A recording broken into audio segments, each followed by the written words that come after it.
control। जी तो स्टूडेंट्स अस्सलाम वालेकुम। तो स्टूडेंट्स ये रहा हमारा न्यूमेरिकल नंबर 4.7 जिसे मैंने क्वेश्चन नंबर 7 कह दिया बस। तो यहाँ पे वो ये भी हमारे पास डीजल साइकिल के बारे में ये वो कहता है for an ideal cycle using the air temperature and pressure at start of compression. देखो बिगिनिंग की बात कर रहा है, मतलब कि T1 और P1 दिया गया। T1 हमें कितना दिया गया 15 degree Celsius. T1 is equal to 15 degree Celsius को मैं कन्वर्ट कर लूँगा कैल्विन के अंदर प्लस 273.15 करके। तो ये मेरे पास कितना बन जाएगा 288 हो जाएगा बिल्कुल।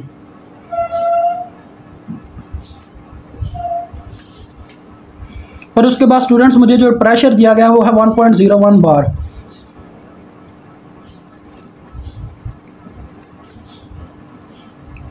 उसके बाद देखो स्टूडेंट्स यहाँ पे मुझे RV कंप्रेशन रेशो दी गई है 16। और ये जो आपको Q1 कैपिटल Q1 दिया गया ना, ये यहाँ पे मिस्टेक होगा, बाय मिस्टेक होगा। मेरा ये कहना है, पता क्यों? क्योंकि ये किलो जूल पर केजी है, मतलब कि इन जो अपना Q1 है वो सिर्फ हीट होती है जिसका यूनिट सिर्फ किलो जूल होता है।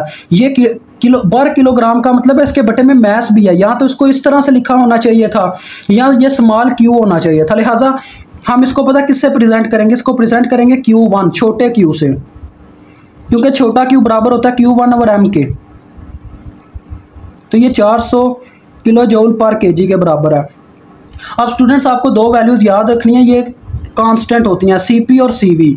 CP मतलब कि कांस्टेंट प्रेशर, जिसकी वैल्यू होती है हमारे पास 1.005 किलो जूल पर केजी। और उसके बाद हमारे पास होती है CV की वैल्यू कांस्टेंट वॉल्यूम की, ये भी आपको याद रखनी पड़ती है 0.74 किलो जूल पर केजी। ठीक है जी, ये दो वैल्यूज़ हैं बस। अब देखो हमें मालूम क्या क्या करना है।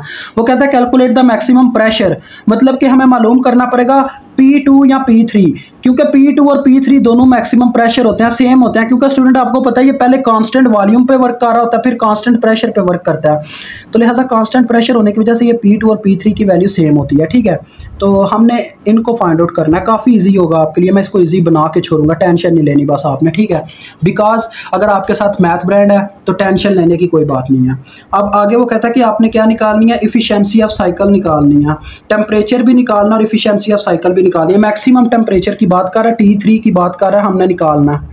और इफिशिएंसी मतलब कि हमें ये निकालनी है डीजल साइकिल की इफिशिएंसी। तो चलो अब वन बाय वन सबको फाइंड आउट करना स्टार्ट करते हैं। तो स्टूडेंट्स आपको एक फार्मूला याद होगा जो हमने स्टडी किया था कि जो Q1 यानी कि हीटिंग प्रोसेस होता है, उसमें हमने ये फार्मूला पढ़ा था कि उसमें कांस्टेंट प्रेशर होता है, तो वो बराबर होता है MCP into T3 minus T2। यही फार्मूला था ना, यही था ना, याद है ना, ये फार्मूला था। अब आपको पता है मैंने अभी अभी यहाँ पे आपको बताया कि ये जो स्मॉल Q1 हमें दिया गया वो Q1 ओवर M है। तो लिहाजा अगर हम M को उठा के इसके बटे में ले जाए तो हमें तो वैल्यू मिल जाएगी। लिहाजा मैं इसको काट दूंगा। देखो Q1 over M is equal to CP into T3 minus T2। ठीक है जी, अब ये हमारे पास बन गया Q1 स्मॉल Q1। तो Q1 CP को उठा के मैं इसके बटे में ले आया। ठीक है, तो उस तरफ रह गया सिर्फ T3 माइनस T2। अब मैं दोनों तरफ T2 जमा कर देता हूँ तो मेरे पास T3 का फार्मूला आ जाएगा, जिससे मैं T3 फाइंड आउट कर लूँगा। तो ये कट गया, इस तरफ आ गया मेरे पास T2 plus Q1 over CP। T2 का आपको फार्मूला पता क्या होता है? T2 का फार्मूला था हमारे पास T2 is equal to T1 times RV की पावर K माइनस 1। ठीक है जी, यही फार्मूला था, तो इसको आपने यहाँ पे पुट कर देना। तो T1 की वैल्यू सबसे पहले जो कि हमारे पास 288.15 कैल्विन है, और साथ में RV कितना 16 की पावर K माइनस 1। K की पावर होती है, K की वैल्यू होती है 1.4, ये कांस्टेंट होता है -1। ठीक है, प्लस स्मॉल Q1 इसकी वैल्यू 400 किलो जूल दी गई है, बटे में CP की वैल्यू जो कि हमें यहाँ पे दी गई है, CP यहाँ पे 1.005। इसको हल कर लो, आपको टेम्परेचर की वैल्यू कैल्विन में मिल जाएगी। उसकी वजह यह है क्योंकि ये भी यूनिट लेस है, यहाँ पे इन दोनों का यूनिट कैंसिल हो जाएगा और सिर्फ कैल्विन का यूनिट रह जाएगा। मेरे पास टेम्परेचर की वैल्यू आ गई है 1271 कैल्विन, 1271.5 भी आप लिख सकते हो। चलो ये भी लिख देते हैं 5 कैल्विन। ठीक है, अब देखो यहाँ पे आपको जो आपके पास जो सोल्यूशन है वहाँ पे आपको बीटा को मालूम, क्योंकि डीजल साइकिल की इफिशिएंसी में हमारे पास बीटा इस्तेमाल होता है। तो बीटा को फाइंड आउट करने के लिए आपके पास एक प्रेशर का फार्मूला इस्तेमाल हुआ है, मतलब कि उसमें वो वॉल्यूम की कहानी पता नहीं कहाँ कहाँ पे आपको घुमा के जाके बीटा मालूम करके देते हैं। तो उस चीज़ से बचाने के लिए मैंने आपके लिए एक हल ढूंढा है। वो कैसे? देखो हमने T3 का वैसे एक मेजर फार्मूला पढ़ा था, T3 बराबर होता है T2 टाइम्स बीटा, ठीक है। और T2 आपने अभी अभी यहाँ पे हल किया, तो देखो बीटा किसके बराबर होगा, T3 ओवर T2। T3 की क्या वैल्यू है हमारे पास 1271.5 और बटे में ये अपने पास T2 का फार्मूला था, ये वाला है ना, ये फार्मूला था ना T2 का, ये देखो T1 इंटू आर वी की पावर के माइनस 1, ये इसके बटे में होगा, ये पुट कर देंगे, देखो 228.88.15 साथ में 16 की पावर 1.4 माइनस 1। बस यहाँ से आप बीटा मालूम कर लो, क्या यार दूसरे पंगों में डलने की ज़रूरत है। तो लें स्टूडेंट्स, हमारे पास बीटा की वैल्यू आ गई है जो कि आई है 1.455। तो आप इसको वेरीफाई कर सकते हैं, सेम यही वैल्यू आपके पास दूसरे फार्मूले से आएगी, लेकिन ये आपके लिए आसान फार्मूला रहेगा। आप इसके चॉइस में जाएंगे तो ये आपके लिए इजी रहेगा, अदरवाइज आप दूसरे फार्मूलाज में गए तो वो आपके जहन में बैठेगा नहीं। इस वजह से मैं आपको इजी वे से गुजारता हूँ हर दफ़ा। तो देखें, बीटा मालूम हो गया, मेन हमारा इफिशियंसी को मालूम करना तो है वे, लेकिन प्रेशर भी मालूम करना था। तो प्रेशर को कैसे मालूम करेंगे, तो स्टूडेंट्स हमने ये फार्मूला पढ़ा जैसे कि T2 ओवर T1 बराबर होता है V2 ओवर V1 के, होल की पावर है वो K-1 होती है। इसी तरह से प्रेशर का भी यही चक्कर होता है, P2 ओवर P1 होल की पावर K-1, ये फार्मूला होता है। तो आपने मालूम करना P2 को, P2 मालूम हुआ, P3 ऑटोमेटिकली हायर प्रेशर मालूम हो जाएगा, तो P1 उधर जाके मल्टीप्लाई हो जाएगा, इधर रह जाएगा सिर्फ P2। तो देखो क्या होगा जी, ये हमारे पास कुछ कंडीशन बनती है, ज़रा देखिएगा। पहले मैं P1 को उधर मल्टीप्लाई करवाता हूँ, तो स्टूडेंट्स ये आ जाएगा मेरे पास, देखो नेक्स्ट स्टेप में होगा P2 की पावर K-1 इधर ही रह गया, ठीक है, और ये वाला P1 उधर जाके मल्टीप्लाई होगा इनके साथ। T2 की वैल्यू क्या है जी हमारे पास है, T2 की फिर से यार वैल्यू निकाल नहीं पा रही है यार, चलो मैं इसको फाइंड आउट करके डायरेक्ट ही लिखता हूँ यहाँ पे स्टूडेंट्स। तो स्टूडेंट्स ये आपके सामने देखो 873 आ रही है वैल्यू, 873 T2 की वैल्यू 873.5 केल्विन, ठीक है। बटे में T1 की वैल्यू जो कि हमें शुरू में ही दी गई थी, तो बटे में आ जाएगा अपना 288.15 केल्विन, और ये P1 उधर जाके जब मल्टीप्लाई होगा तो इसके साथ ये K-1 भी गया होगा, तो मल्टीप्लाई बाय P1 की वैल्यू जो कि हमें शुरू में 1.01 बार दी गई थी।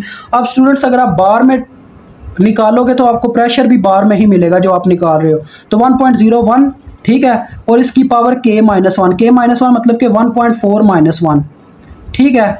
तो अब इसको मल्टीप्लाई करके देखो आपका क्या निकलता है, तो इधर P2 की वैल्यू क्या होगी K-1 मतलब कि इधर भी उसकी पावर 0.4 होगी अपने P2 की वैल्यू, ठीक है। इधर भी यही सीन है, उधर की वैल्यू निकाल के देखो आप क्या निकलती है। तो स्टूडेंट्स इसकी वैल्यू मेरे पास आ रही है 3.04, इस साइड की वैल्यू, ठीक है। तो अब ये वहाँ पे 0.4 है, इधर आके ये हो जाएगा हमारे पास नेक्स्ट स्टेप में P2 इज इक्वल टू 3.04 की वैल्यू 1 ओवर 0.4। स्टूडेंट्स एक छोटी सी मिस्टेक हो गई है इस फार्मूले में, वो ठीक कर लें कि ये ना पावर में बटे में K भी आता है, ठीक है, बस ये छोटी सी मिस्टेक है। तो लिहाजा यहाँ पे बटे में K होगा और वहाँ पे भी बटे में K होगा, मतलब कि बटे में 1.4 भी होगा। अभी आप इसको फाइंड आउट करें, तो थोड़ी सी मिस्टेक हुई है यहाँ पे, ठीक है जी। तो ये आता है 0.4 ओवर 1.4, ठीक है जी, ये बनता असल में। तो इधर की देखता हूँ मैं क्या बनता, तो स्टूडेंट्स ये ठीक था, 3.04 ही आता है ये हमारे पास, ठीक है।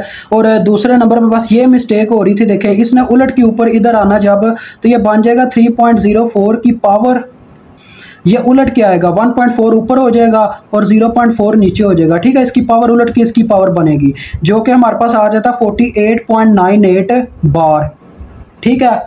तो आप अगर इसको किलो पास्कल में करना चाहो तो आपको इसको क्या करना होगा जी, आपको इसको 100 से ज़रब करवानी होगी, तो ये किलो पास्कल में चला जाएगा, ये बार का कानून है। अब हमने क्या करना है जी, अब हमने प्रेशर मालूम कर लिया, एफिशिएंसी निकालनी है डीजल साइकिल की।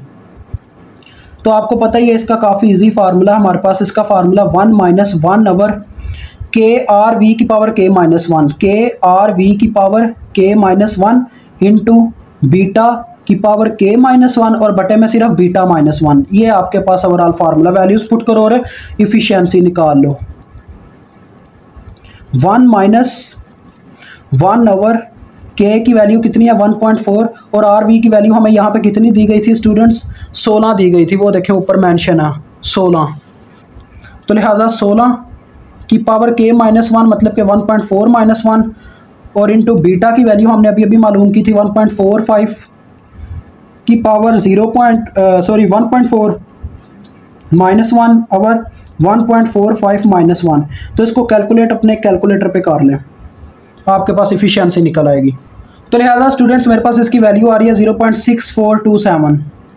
ठीक है, अगर आप इसको परसेंटेज में लिखना चाहे तो मैंने आपको आगे इसकी प्रीवियस क्वेश्चन में तरीका बताया था, मल्टीप्लाई बाय 100 ओवर 100 करो। ये ओवर वाला 100 इसको परसेंटेज का साइन देगा और ये वाला 100 इसको परसेंटेज की वैल्यू में ले जाएगा, यानी कि बन जाएगा 64.27%। ठीक है, तो ये आपका आंसर आ गया। मुझे उम्मीद आपको समझ आ गई होगी, ये 64.27 है। ठीक है जी, तो अभी आपसे इजाज़त चाहता हूँ। अल्लाह हाफिज़, अस्सलाम वालेकुम।